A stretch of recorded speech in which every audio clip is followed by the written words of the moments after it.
Sê vir my of jy moeg is vir die volgende goeders by 'n Suid-Afrikaanse braai. Liefie, die ys is al weer op.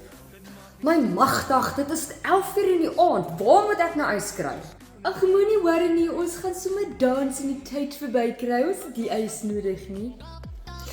Ag, nou moet ek net gou hier so die sitkamertjie nie gou vir ons hier so reg pak. Net gou hier so 'n bietjie wegskuif het ons 'n spasietjie het.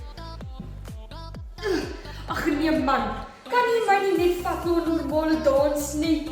Ek is nou moeg om hier te kuier by die huis, laat te eet en nie meer ys te hê nie. Maar ek het vir jou vertel van Afrikaans wil dans, kom Hartenbos toe. Waarvan praat jy? Ek gaan jou vat soontoe, die 20ste Desember. Ek kan ons nou lekker dans. Ja, maar wat van die kinders? Wat van hulle?